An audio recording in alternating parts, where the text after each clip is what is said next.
Student, मैं Veeru sir. आज सामाजिक विज्ञान का पेपर देखेंगे जो आज हुआ है हमारा, जो किस प्रकार के हुआ है देखते हैं। तो आज इसका पूरा सॉल्यूशन आपके पास पहुंचने वाला है।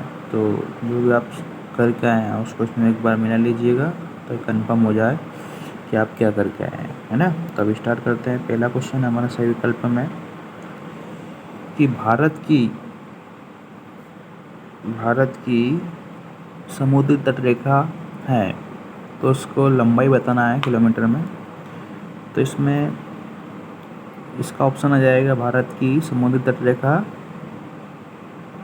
7516.6 किलोमीटर की है।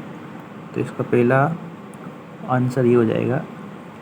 दूसरा दिया है, फ्रांस की क्रांति कब प्रारंभ हुई थी। तो इसमें बताना है कि फ्रांस की क्रांति कब प्रारंभ हुई थी। तो इसमें जो फ्रांस की क्रांति है वो 1789 में प्रारंभ हुई थी। इसका आंसर है द नंबर वाला। अगला है कि लोकतंत्र जनता के लिए तथा जनता द्वारा शासन है, यहाँ कथन किसने दिया था। तो यहाँ कथन बहुत पुराना कथन है जो हम बचपन से पढ़ते आ रहे हैं। तो इस कथन को अब्राहम लिंकन ने दिया था, है ना। तो अगला क्वेश्चन है हमारा चौथा क्वेश्चन कि पालमपुर में विभिन्न जातियों के कितने परिवार रहते थे। तो विभिन्न जातियों के कितने परिवार रहते थे। तो यहाँ विभिन्न जातियों के 450 परिवार रहते थे। अगला क्वेश्चन हम देखते हैं, क्वेश्चन नंबर 5वां कि राष्ट्रपति किसकी सलाह पर अन्य मंत्रियों को नियुक्त करता है। तो राष्ट्रपति किसकी सलाह लेता है, किसकी सलाह पर। तो यहाँ आएगा अपना प्रधानमंत्री। तो इसका आंसर जाएगा 7 नंबर का। अगला क्वेश्चन है 6 नंबर का कि झूम खेती को भारत में अन्य किन नामों से जाना जाता है।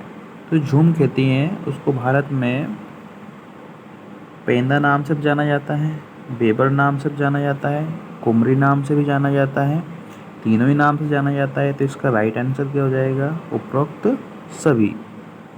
तो इसका राइट आंसर आ जाएगा उपरोक्त सभी। अब अगले क्वेश्चन पे हम चलते हैं। अगला क्वेश्चन क्या है हमारा। तो अगला क्वेश्चन है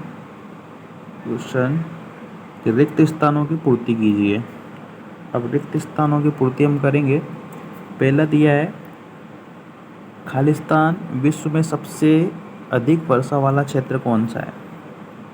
तो इसमें आ जाएगा मौसिंगा, जो सबसे अधिक वर्षा वाला क्षेत्र है। दूसरा दिया है कि सर्वाधिक साक्षरता दर वाला राज्य है। तो यहाँ आ जाएगा केरल। अगला दिया है तीसरा नंबर का कि अपने प्रयासों में समन्वय लाने के लिए समाजवादियों ने खालिस्तान नाम की एक अंतर्राष्ट्रीय संस्था बनाई थी। तो संस्था का नाम क्या है।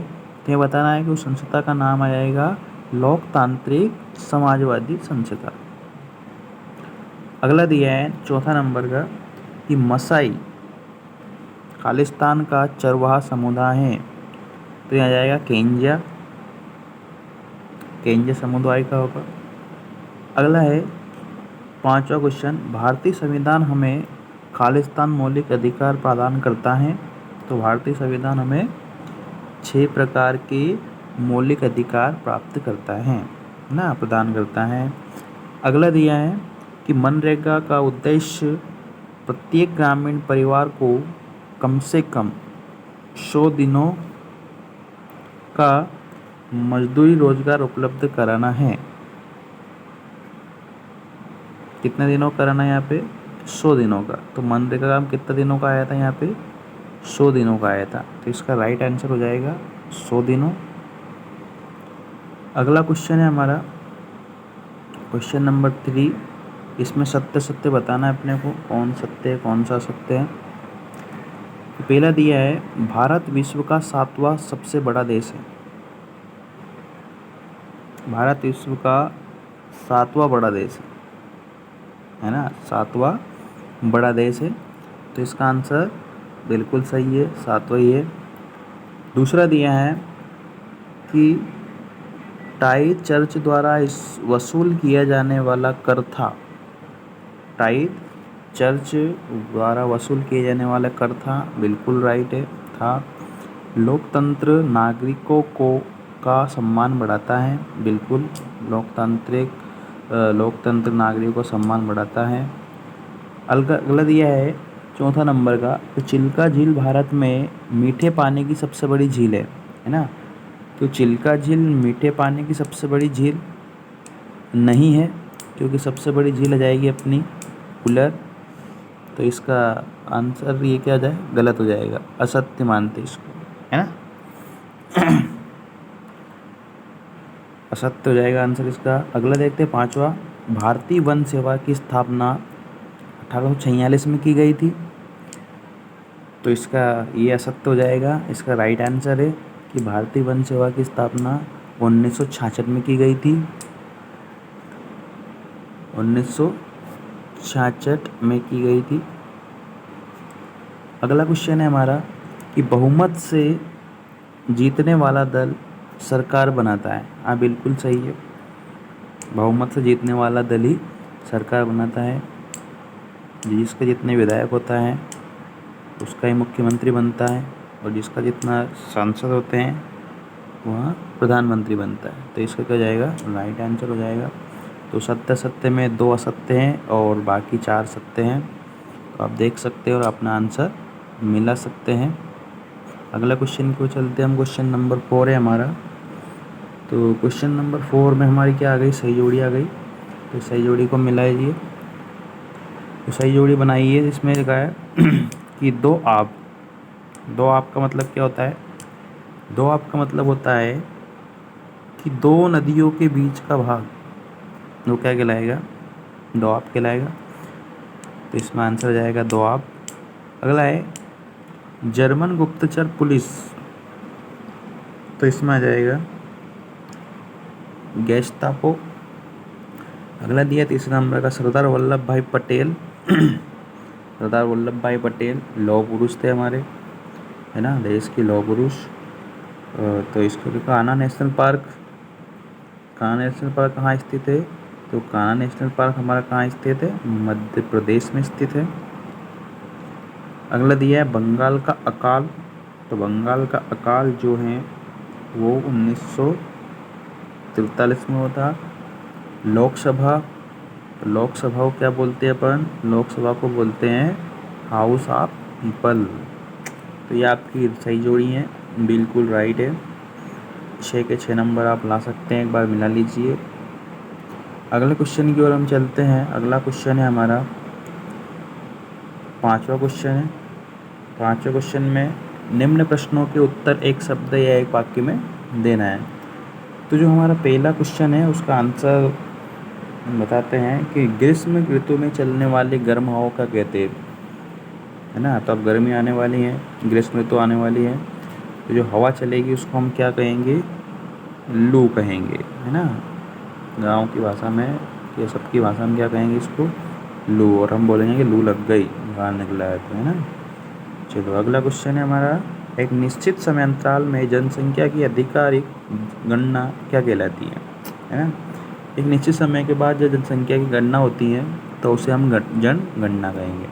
क्या कहेंगे, जनगणना, जनगणना कहेंगे। निश्चित समय के बाद जो होती है उसे क्या कहेंगे, जनगणना कहेंगे। अगला दिया है हमारा कि जावा में किस समुदाय के लोग कुशल लकड़हारे व घुमंतु किसान थे, है ना। तो ऐसे समुदाय के लोग क्या कहलाएंगे, कलांग कहलाएंगे। क्या कहलाएंगे, कलांग कहलाएंगे, है ना, कलांग कहलाएंगे। अगला क्वेश्चन है भारतीय संविधान सभा में कितने सदस्य थे।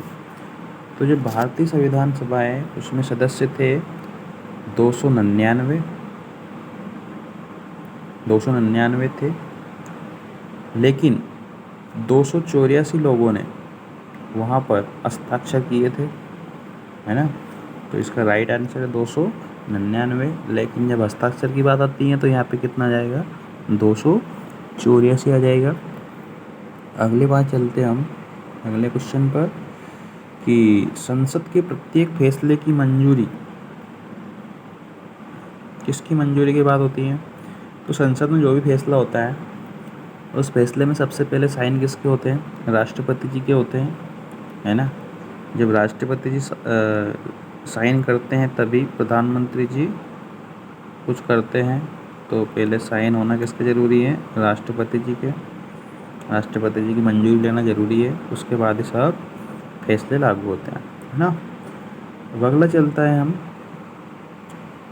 कि किस अभियान के अंतर्गत 6 से 14 वर्ष की आयु के सभी बच्चों को निःशुल्क व अनिवार्य शिक्षा का प्रावधान रखा गया है। तो यह किस अभियान के अंतर्गत आता है, तो यहाँ सर्व शिक्षा अभियान के अंतर्गत आता है। कौन सा अभियान, सर्व शिक्षा अभियान के अंतर्गत आता है ना। इसका आंसर हो जाएगा सर्व शिक्षा अभियान।